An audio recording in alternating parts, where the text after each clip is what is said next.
Hi friends, welcome to my channel. సుమిత్రని కాపాడబోతున్న శౌర్య, గుండె పగిలే నిజాలను తెలుసుకున్న కాంచన. అసలు ఇదంతా ఎలా జరగబోతుందనేది ఈ వీడియోలో తెలుసుకుందాం. కార్తీక్, దశరథ, దీప ముగ్గురు కూడా మాట్లాడుకుంటూ ఉంటారు. అమ్మ, ఎందుకు నువ్వు ఇంత త్యాగం చేస్తున్నావు? కన్న తండ్రిగా నీకు నేనేమీ చెయ్యలేకపోతున్నాను. పుట్టిన దగ్గర నుంచి ఇప్పటి వరకు ఎన్నో కష్టాలు పడుతూనే ఉన్నావు. ఇప్పుడు కూడా మా గురించి నువ్వు ఇంత త్యాగం చేస్తున్నావు. అసలు ఏమిచ్చి నీ రుణం తీర్చుకోమంటావు అని అంటూ ఉంటాడు దశరథ. నాకు జన్మనిచ్చావు కదా నాన్న, మరి నీ రుణం నేను తీర్చుకోవాలి కదా అని అంటూ ఉంటుంది దీప. అప్పుడే ఇక దశరథ అయితే దీపని చూసి ఎమోషనల్ అయిపోతూ ఉంటాడు. ఇంతలో పారిజాతం వీళ్ళు ముగ్గురు మాటలను అయితే వింటూ ఉంటుంది. వీళ్ళు ముగ్గురు ఇక్కడ మాట్లాడుకుంటున్నారేంటి అని వాళ్ళ మాటలు వింటూ ఉంటుంది. తప్పదు మావయ్య, దీప తన బిడ్డని త్యాగం చేయాల్సిందే, దీపకి అభాషం జరగాల్సిందే అని అంటూ ఉంటాడు కార్తీక్ అయితే. అప్పుడే ఆ మాట విని ఒక్కసారే పారిజాతం షాక్ అయిపోతూ ఉంటుంది. దీప ప్రెగ్నెంట్ పోవడం ఏంటి, అసలు ఏం జరుగుతుంది ఇక్కడ అని అనుకుంటూ వాళ్ళ మాటలే వింటూ ఉంటుంది. అప్పుడే దశరథ అయితే, అది కాదురా కార్తీక్, ఇప్పుడు ఏ నిర్ణయం తీసుకోవాలో కూడా నాకు తెలియడం లేదు, కానీ దీప ఇలాగా తన బిడ్డని త్యాగం చేస్తుందంటే నేను అస్సలు కూడా నమ్మలేకపోతున్నాను, అస్సలు కూడా నా మనసు ఒప్పుకోవడం లేదు అని అంటూ ఉంటాడు. తప్పదు మావయ్య, బిడ్డని త్యాగం చేస్తే తప్ప మనం సంతోషంగా ఉండలేము. అందుకని ఎవ్వరికి ఈ విషయం చెప్పకుండా లీవ్ అడిగి దీపని నేను హాస్పిటల్లో జాయిన్ చేస్తున్నాను. డాక్టర్ హారిక గారు అబ్జర్వేషన్లో పెట్టాలన్నారు, అందుకని నేను హాస్పిటల్కి తీసుకువెళ్తున్నాను అని అంటూ ఉంటాడు. అప్పుడే ఆ మాట విని, అది కాదురా అని అంటూ ఉంటే, ఇప్పటికే చాలా లేట్ అయిపోయింది మావయ్య, ఇక మేము తీసుకున్న నిర్ణయానికే కట్టుబడి ఉన్నాము, మా నిర్ణయాన్ని ఎవ్వరూ కూడా మార్చలేరు అని అంటూ ఉంటాడు. దీపకి మళ్ళీ పిల్లలు పుడితే సరిపోతుంది, కానీ దీపకి పిల్లలు పుట్టే అవకాశమే లేదని డాక్టర్ చెప్పారు. ఇప్పుడు ఇలాంటి టైంలో దీప కడుపులో ఉన్న బిడ్డని చంపుకుంటే మళ్ళీ దీపకి పిల్లలు పుట్టే అవకాశమే లేదురా. ఇప్పుడు ఈ విషయం ఎవరికి తెలిసినా అందరూ కూడా చాలా బాధపడతారు అని అంటూ ఉంటాడు దశరథ. ఎవ్వరు బాధపడినా పర్వాలేదు, మేము దేని గురించి ఇదంతా చేస్తున్నామో మాకు తెలుసు, ఇక ఎవ్వరి మాట మేము వినదలుచుకోలేదు మావయ్య, నువ్వు రా దీప, ఇక్కడే ఉంటే మావయ్య మనల్ని చూసి బాధపడుతూ అలాగే మాట్లాడుతుంటాడు అని అంటూ ఉంటాడు. కార్తీక్ అయితే, వస్తాం మావయ్య అని ఇద్దరు కూడా ఇక బయలుదేరుతారు. అప్పుడు ఇదంతా విన్న పారిజాతం, అసలు దీప తన కడుపులో ఉన్న బిడ్డని ఎందుకు చంపుకుంటుంది, ఏం జరుగుతుంది, తన కడుపులో ఉన్న బిడ్డ మీద వీళ్ళందరూ ఎన్నో ఆశలు పెట్టుకున్నారు, ముఖ్యంగా కాంచన తన తల్లి మళ్ళీ దీప కడుపులో పుడుతుందని, ఎప్పుడెప్పుడు బయటికి వస్తుందని ఎదురు చూస్తున్నానని చాలా సంబరపడిపోయింది. మరి ఇప్పుడు కాంచనకి కూడా తెలియకుండా దశరథికి ఈ విషయం చెప్పినా సరే కార్తీక్, దీప ఎందుకు ఇంత రహస్యంగా చేస్తున్నారు ఇదంతా, ఇప్పుడే వెళ్ళి ఈ విషయాన్ని నేను జ్యోత్స్నాకి చెప్తాను అని అంటూ బయలుదేరిపోతూ ఉంటుంది. ఈ జ్యోత్స్నాకి చెప్పిన ప్రయోజనం ఏముండదో, ఎక్కడ చెప్పాలో అక్కడే చెప్తాను అని అనుకుని ఇక పారిజాతం అయితే కాంచన దగ్గరికైతే బయలుదేరుతుంది. అలా కాంచన దగ్గరికి బయలుదేరిన తర్వాత అప్పుడు ఇంకా కాంచన దగ్గరికి వెళ్ళిన పారిజాతాన్ని చూసి అనసూయ అయితే, ఏంటి ఇలా వచ్చారు అని అడుగుతూ ఉంటుంది. ఏం లేదో, మా కాంచన లేదా అని అంటూ ఉంటే, కాంచన చెల్లి లేదో, ఇప్పుడే పక్కనే ఉన్న శివాలయంలోకి వెళ్ళింది అని చెప్తూ ఉంటే, ఏంటి పక్కనే ఉన్న శివాలయం దగ్గరికి వెళ్ళిందా, సరే అక్కడికే వెళ్తాను అని పారిజాతం అంటూ ఉంటుంది. అప్పుడే ఇంకా పక్కనే ఉన్న శౌర్య అయితే, నేను వస్తాను అని అంటూ ఉంటుంది పారిజాతంతో. నువ్వు కూడా వస్తావా, సరే నాతో పాటురా, నీకు తెలియాలి, నువ్వు కూడా మీ అమ్మ కడుపులో ఉన్న బిడ్డ గురించి తెగ ఆత్రపడిపోతున్నావని ఆ కార్తీక్ గాడు ఎంతో గొప్పగా వాళ్ళ తాత దగ్గర చెప్తుంటే నేను విన్నాను, పద వెళ్దాం అని అంటూ ఇక శౌర్యని కూడా తీసుకొని కాంచన గురించి గుడి దగ్గరికి అయితే వెళ్తుంది పారిజాతం. ఇంతలో ఇక పారిజాతం అలా వెళ్ళిన తర్వాత శ్రీధర్ అయితే వస్తాడు. ఇక శ్రీధర్ వచ్చి, ఇంట్లో ఎవరూ లేరా, ఇంత నిశ్శబ్దంగా ఉందేంటి అని అడుగుతూ ఉంటాడు. కాంచన చెల్లి ఇప్పుడే గుడికి వెళ్ళింది, అలాగే పారిజాతం గారు కాంచన చెల్లి కోసం వచ్చారు, శౌర్యను తీసుకుని ఆమె కూడా గుడికనే వెళ్ళారు అని అడుగుతూ ఉంటే, పారిజాతం అత్తయ్య గారు ఎందుకు వచ్చారో సరే నేను కూడా ఆ గుడి దగ్గరికే వెళ్తాను అని శ్రీధర్ అయితే తను కూడా గుడి దగ్గరికి అయితే వెళ్తాడు. ఇంతలో ఇక కాంచన అయితే దేవుడి ముందు దీపాన్ని వెలిగిస్తూ ఉంటుంది. భగవంతుడా, మా దీపకి మా అమ్మే పుడుతుందని నేను ఎంతో నమ్ముతున్నాను. కాబట్టి తను ప్రసవం సుఖవంతం అవ్వాలి, పండంటి బిడ్డని కని నా చేతిలో పెట్టాలి, మా అమ్మని నాకు మళ్ళీ తిరిగి వచ్చేలా చెయ్యి తండ్రి. ఎప్పుడెప్పుడో దీప ప్రసవిస్తున్నా, దీప కడుపులో ఉన్న బిడ్డని ఎత్తుకుంటానా అని ఎంత ఆత్రంగా ఉన్నానో అని అంటూ ఉంటుంది కాంచన. ఒకవేళ మా అమ్మే గనక నాకు మనవరాలుగా పుడితే ప్రతిరోజు కూడా వచ్చి నీ గుడికి దీపం వెలిగించుకుంటాను అని కాంచన అయితే అంటూ ఉంటుంది. అది నువ్వు చెయ్యలేవులే కాంచన అని పారిజాతం అయితే ఎంట్రీ ఇచ్చి అంటూ ఉంటుంది కాంచనతో. ఆ మాట విని కాంచన అయితే ఏం మాట్లాడుతున్నావు పిన్ని, ఏది జరగదో, నేను రోజు వచ్చి దీపం వెలిగించడం జరగదా, లేకపోతే ఏం జరగదో, నీ కోడలు బిడ్డని కంటుందనేది జరగదు అని అంటూ ఉంటుంది పారిజాతం. ఒక్కసారి కాంచన ఆ మాట విని షాక్ అయిపోతూ ఉంటుంది. అప్పుడే ఇక పక్కనే ఉన్న శౌర్యని, అదిగో అక్కడ పిల్లలు ఆడుకుంటున్నారు, నువ్వు వెళ్ళి అక్కడ ఆడుకో, నేను ఇప్పుడే మీ నాన్నతో మాట్లాడి అప్పుడు పిలుస్తాను అని అంటూ ఉంటుంది పారిజాతం. అప్పుడే శౌర్య అయితే ఆడుకోవడానికి వెళ్తుంది. ఏంటి పిన్ని, దీప అసలు ప్రసవించదని చెప్తున్నావు, ఏం జరిగింది, ఎందుకు నీ నోటి వెంట అలా అపశకునపు మాటలు వస్తాయి, అయినా ఎప్పుడూ కూడా దీపని చూసి నువ్వు ఓర్చుకోలేవు అని అంటూ ఉంటే, సరే కానీ నేను ఓర్చుకోలేను, ఏదోటి అంటూనే ఉంటాను, నేను ఒక పని చెప్తాను, చేస్తావా కాంచన అని అడుగుతూ ఉంటుంది పారిజాతం. ఏంటి పిన్ని అది అని అంటూ ఉంటే, ఏంటి పిన్ని అది అని అడుగుతూ ఉంటుంది కాంచన. అప్పుడే శ్రీధర్ అయితే వస్తాడు. పారిజాతం అలాగే కాంచన మాటల్ని వింటూ ఉంటాడు. స్తంభం వెనకాలే నుంచొని ఉండి, నీ కొడుక్కి ఫోన్ చేయి, ఎక్కడున్నావురా అని అడుగు, ఏం చెప్తాడో చూడు అని అంటూ ఉంటుంది. అప్పుడు ఇక కాంచన అయితే నా కొడుక్కి ఫోన్ ఎందుకు అని అడుగుతూ ఉంటుంది. చేయమన్నాను కదా, అప్పుడు నేను ఇలా ఎందుకన్నానో ఆ ప్రశ్నలకి జవాబులైతే వస్తాయి అని చెప్తూ ఉంటుంది. అప్పుడే ఇక కాంచన అయితే కార్తిక్ అయితే ఫోన్ చేస్తుంది. కాంచన కార్తిక్కి ఫోన్ చేసిన తర్వాత, ఎక్కడున్నావురా కార్తిక్ అని అడుగుతూ ఉంటే, నేనెక్కడుంటాను, మావయ్య వాళ్ళ ఇంట్లోనే ఉన్నాను అని అంటూ ఉంటాడు కార్తిక్ అయితే. అవునా, సరే అయితే అని చెప్పి కాంచన అయితే ఫోన్ పెట్టేస్తుంది. సరే, ఇప్పుడు ఏమన్నాడు, మా ఇంటి దగ్గరే ఉన్నానని చెప్పాడు కదా, మీ నాన్నకి ఫోన్ చెయ్యి అని అంటూ ఉంటుంది పారిజాతం. అప్పుడే ఇక వాళ్ళ నాన్నకైతే ఫోన్ చేస్తుంది. నాన్న, కార్తిక్ ఏం చేస్తున్నాడు అని అడుగుతూ ఉంటే, అదేంటి, కార్తిక్ ఇంటికి వచ్చేసాడు కదమ్మా, పైగా 4 రోజులు లీవ్ కూడా అడిగాడు అని అంటూ ఉంటాడు శివనారాయణ. అదేంటి 4 రోజులు సెలవు అడిగాడా, ఎందుకు నాన్న అని కాంచన అంటూ ఉంటే, తన భార్యని దగ్గరుండి చూసుకోవాలని, నేను ఇక్కడికి వస్తే తను కూడా నాతో పాటు వచ్చేస్తుంది, అందుకని నేను కూడా నా భార్యతో పాటు ఇంట్లోనే ఉంటానని చెప్పాడు అని అంటూ ఉంటాడు శివనారాయణ. అవునా, ఇంకా రాలేదులే నాన్న, వస్తూ ఉంటారు అని కాంచన ఫోన్ పెట్టేస్తుంది. చూసావు కదా, నీ కొడుకేమో నేను మావయ్య వాళ్ళ ఇంట్లో ఉన్నానని చెప్పాడు, అలాగే మీ నాన్నేమో కార్తిక్ ఎప్పుడో ఇంటికి వచ్చేసాడు కదా అన్నాడు, మరి కార్తిక్ ఎక్కడుండి నీకు అబద్ధం చెప్పాడు అని అంటూ ఉంటుంది పారిజాతం. అబద్ధం చెప్పడం ఏంటి పిన్ని, ఇప్పుడు నిజం చెప్పు, ఏం జరుగుతుంది అని అంటూ ఉంటే, నీ కోడలు అబార్షన్ చేయించుకోవడానికి వెళ్ళింది అని పారిజాతం అంటుంది. ఆ మాట విని ఒక్కసారే షాక్ అయిపోతూ ఉంటుంది కాంచన.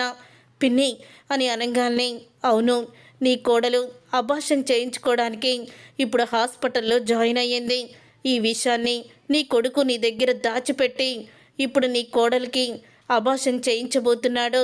నువ్వు ఆ దేవుణ్ణి వేడుకుంటున్నావు కదా, మా అమ్మ మళ్ళీ పుట్టాలి, అలాగే మా అమ్మని నా చేతులతో నేను ఎత్తుకోవాలి, తనని పెంచి పెద్ద చెయ్యాలని ఏవేవో చెప్తున్నావు కదా, అవన్నీ కూడా నీ కోడలు కొడుకు సమాధి చేస్తున్నారు.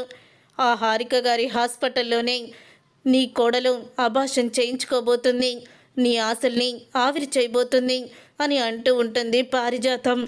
ఇదే విషయం మీ అన్నయ్య కూడా తెలుసు, మీ అన్నయ్య ఎంత చెప్పినా కార్తిక్ కానీ దీప కానీ వినకుండా వాళ్ళిద్దరూ అబార్షన్ చేయించుకోవడానికైతే హాస్పిటల్కి వెళ్ళారు. మరి ఇప్పుడు మీ అమ్మని కాపాడుకుంటావో, మీ కోడల్ని మరి నువ్వేమంటావో నీ ఇష్టం అని అంటూ ఉంటుంది పారిజాతం. ఇది మాత్రం నిజం, నీ కోడలు తన కడుపులో ఉన్న బిడ్డని చంపుకోబోతుంది అని అంటూ ఉంటుంది పారిజాతం. అయితే అప్పుడే కది విని శ్రీధర్ కూడా షాక్ అయిపోతూ ఉంటాడు. లేదు, అలా చేయరు వాళ్ళు అని శ్రీధర్ అంటూ ఉంటే, ఓ నువ్వు కూడా వచ్చావాళ్ళుడు, నా మాటలన్నీ వింటున్నట్టున్నావు, కానీ ఇది నిజం, ఇది ముమ్మాటికి నిజం. ఇప్పుడు కార్తిక్ వాళ్ళు హాస్పిటల్లోనే ఉన్నారు, కావాల్సి ఉంటే మీరు వెళ్ళి చెక్ చేసుకోండి అని అంటూ ఉంటారు. శౌర్య అని పిలుస్తుంది పారిజాతం. మీ నానమ్మ వాళ్ళు మీ అమ్మ వాళ్ళ దగ్గరికి వెళ్తున్నారమ్మా, నువ్వు కూడా వెళ్ళు అని పారిజాతం అయితే ఇక అగ్గి రాజేసి ఇక తను అక్కడి నుంచి బయలుదేరుతుంది. అప్పుడే ఏంటండి ఇదంతా, దీప అబార్షన్ చేయించుకోవడం ఏంటి, కార్తీక్ దగ్గరుండి అబార్షన్ చేయించడం ఏంటి, ఆ బిడ్డ మీద నేను ఎన్ని ఆశలు పెట్టుకున్నాను, వీళ్ళు ఇలా చేస్తారని నేను అనుకోలేదు, వెంటనే నన్ను హాస్పిటల్ దగ్గరికి తీసుకువెళ్ళండి అని అంటూ ఉంటుంది కాంచన.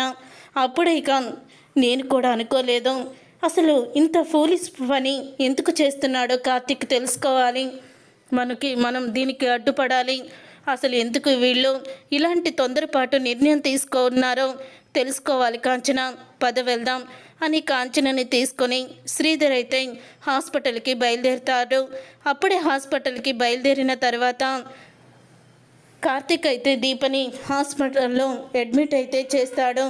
అప్పుడే ఇంకా డాక్టర్ అయితే ఇలా అంటూ ఉంటుంది, కార్తీక్ ఇలా చేస్తారని అస్సలు అనుకోలేదు, ఇన్ని సంవత్సరాల నా సర్వీసులో నేను అసలు ఇంత బాధని ఎప్పుడూ అనుభవించలేదు, ఇంత టెన్షన్ని కూడా నేను ఎప్పుడు అనుభవించలేదు, జీవితాంతం నాకు దీప త్యాగమే గుర్తుకొస్తూ ఉంటుంది, నా చేతుల మీదుగానే ఇదంతా చెయ్యాలంటే నాకు కాళ్ళు చేతులు ఆడడం లేదు, అందుకని దీనికి సంబంధించి అమెరికా నుంచి ఒక స్పెషలిస్ట్ని పిలిపించాను, అతను ఇప్పుడే వస్తున్నాడు అని అంటూ ఉంటుంది డాక్టర్. అయితే అలా డాక్టర్ చెప్పిన తర్వాత విధిరాతని ఎవరు మార్చలేదు కదా డాక్టర్ అని అంటూ ఉంటాడు కార్తీక్. అయితే ఇక కాంచన శ్రీధర్ ఇద్దరు కూడా హాస్పిటల్కి అయితే వస్తారు.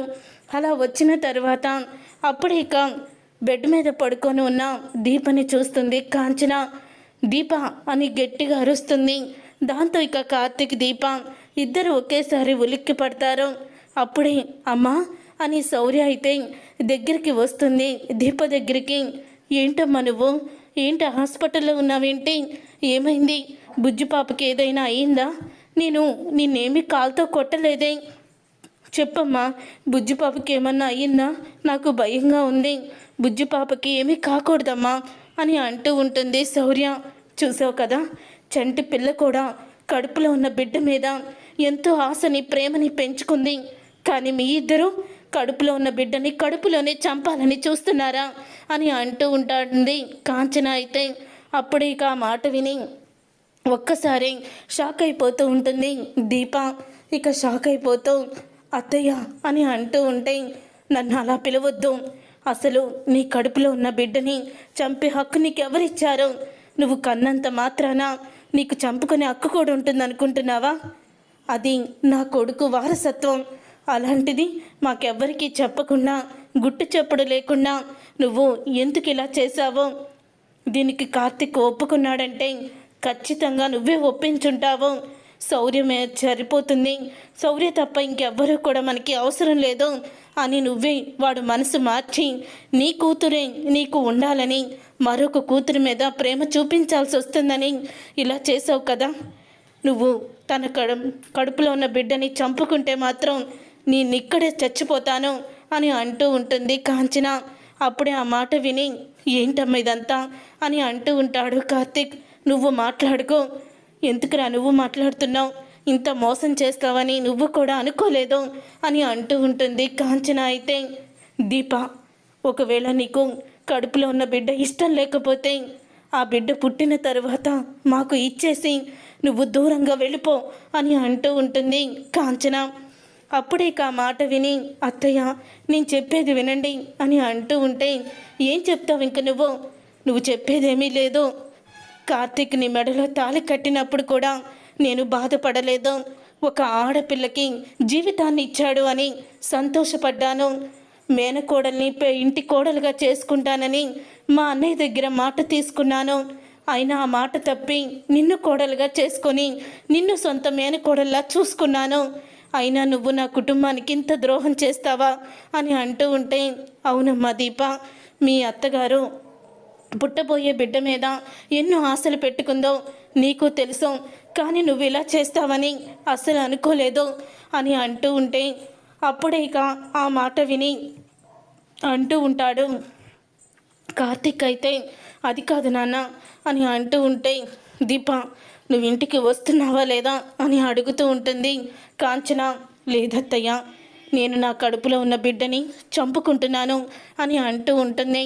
ఈ నిర్ణయాన్ని ఎవ్వరూ ఆపలేరు అని అనగానే ఇంతలో దశరథ అయితే వస్తాడు. అప్పుడే ఇక దశరథ అయితే, అమ్మ కాంచన అని అంటూ ఉంటే, నన్ను అలా పిలువు కన్నయ్య, ఇంత దారుణం జరుగుతుంటే కనీసం నాకు ఒక్క మాట చెప్పాలని నీకు అనిపించలేదా అని అంటూ ఉంటుంది కాంచన. అప్పుడే ఇక ఆ మాట విని ఒక్కసారి దశరథ అయితే, అది కాదమ్మా, దీప ఎందుకు ఈ నిర్ణయం తీసుకుందో తెలిస్తే. ఏంటన్నయ్య, ఎందుకు తీసుకుంది? తన కూతుర్ని మళ్ళీ ఎవరు కూడా సొంత మనిషిలాగా చూడరని, తనని పరాయి దానిలా చూస్తారని ఇదంతా చేసింది అని అంటూ ఉంటుంది కాంచన. అయితే దీని బదులు ఆ జ్యోత్స్నానేనయ్యో, ఆ జ్యోత్స్నాని పెళ్లి చేసుకున్నా మాకు వారసుల్ని ఇచ్చేదే అని అంటూ ఉంటే, ఇంకా ఆపుతావా కాంచన? దీప ఎవరనుకుంటున్నావో? దీప నా కన్న కూతురు. తన కడుపులో ఉన్న బిడ్డని చంపుకుంటేనే మీ వదిన సుమిత్ర ప్రాణాలతో ఉంటుంది. తన తల్లిని కాపాడుకోవడం కోసం, తను బోను మేరో ఇవ్వడం కోసం తన కడుపులో ఉన్న బిడ్డని చంపుకుంటుంది అని నిజాన్ని బయట పెడతాడు. అది విని ఒక్కసారి షాక్ అయిపోతూ ఉంటుంది కాంచన. ఏంటన్నయ్యను చెప్పేది అని అంటూ ఉంటే, అప్పుడే ఇక దశరథ జరిగిందంతా కూడా చెప్తాడు. అదంతా విని శ్రీధర్ కాంచన షాక్ అయిపోతూ ఉంటారు. ఇదేనమ్మా జరిగింది. ఇటు కూతుర్ని కాపాడుకోలేకపోతున్నాను, అటు భార్యని చంపుకుంటే కూతురు జీవితం నిలబడుతుంది, ఇటు కూతురు భవిష్యత్తులో కష్టాలు పడాలంటే అక్కడ నా భార్యని బతికించుకోవాలి. ఇలా ఎవరిని కాపాడుకోవాలో ఎవరిని పోగొట్టుకోవాలో తెలియని అయోమయ పరిస్థితిలో ఉన్నానమ్మా అని అంటూ బాధపడుతూ ఉంటాడు దశరథ. అన్నయ్య అని అంటూ కాంచన కూడా ఏడుస్తూ ఉంటుంది. ఇంతలో ఇక హారిక వచ్చి, మిస్టర్ కార్తీక్, అమెరికా నుంచి వచ్చిన స్పెషల్ డాక్టర్. అప్పుడే ఇక ఆ మాట విని అంటూ ఉంటుంది ఇక కాంచన, రే దీపకి అభాషణ చేయించేయి అని అంటూ ఉంటుంది. ఆ మాట విని అత్తయ్య అని దీప అయితే ఏడుస్తుంది. నీకు చేతులెత్తి దండం పెట్టాలి దీప, నీలాంటి సాహసం, నీలాంటి త్యాగం ఎవ్వరూ కూడా చెయ్యలేదు అని అంటూ ఉంటుంది కాంచన. ఏమైంది అని అడుగుతూ ఉంటాడు డాక్టర్ అయితే. అప్పుడే డాక్టర్ హారిక జరిగిందంతా చెప్పడంతో పక్కనే ఉన్న శౌర్య అయితే, అమ్మ వద్దమ్మా, పాపని చంపొద్దు అని అంటూ ఉంటుంది. ఈ పాప ఎవరు అని అడుగుతూ ఉంటే, నా కూతురే డాక్టర్ అని దీప అంటుంది. అవును, నీ కడుపులో బిడ్డని చంపుకోవడం ఏంటమ్మా? నీ కూతురుంది కదా బోన్ మ్యారో ఇవ్వడానికి, వాళ్ళ అమ్మమ్మకి మ్యాచ్ అవుతుంది, తను కూడా రక్త సంబంధమే కదా అని డాక్టర్ అంటారు. ఆ మాట విని ఇక ఎంతో హ్యాపీగా ఫీల్ అవుతారు అందరూ కూడా. అంటే తను చిన్నపిల్ల కదా డాక్టర్ అని హారిక అంటూ ఉంటే, నేను ఇలాంటివి 2 కేసులు చూశాను అమెరికాలో. ఇలాగే సమస్య వచ్చినప్పుడు 10 ఏళ్ల పాపకి ఇలాగే బోన్ మ్యారో ద్వారా ఇద్దరిని నేను కాపాడాను. ఖచ్చితంగా ఈ పాప వాళ్ళ అమ్మమ్మని కాపాడుతుంది అని డాక్టర్ అనడంతో అందరూ కూడా చాలా ఆనందపడుతూ ఉంటారు. చూసారుగా ఫ్రెండ్స్, రాబోయే కథలో ఖచ్చితంగా ఇలాగే జరగబోతుంది. మరి ఇలాగే జరగాలని మీరైతే కోరుకుంటున్నారా? అయితే వీడియోని తప్పకుండా లైక్ చేసి ఛానల్ని సబ్స్క్రైబ్ చేసుకొని పక్కనే ఉన్న గంట సింబల్పై ఆల్ అని క్లిక్ చేయండి. అప్పుడే మేము పెట్టే ప్రతి వీడియో మీరు మిస్ కాకుండా చూసేవచ్చు.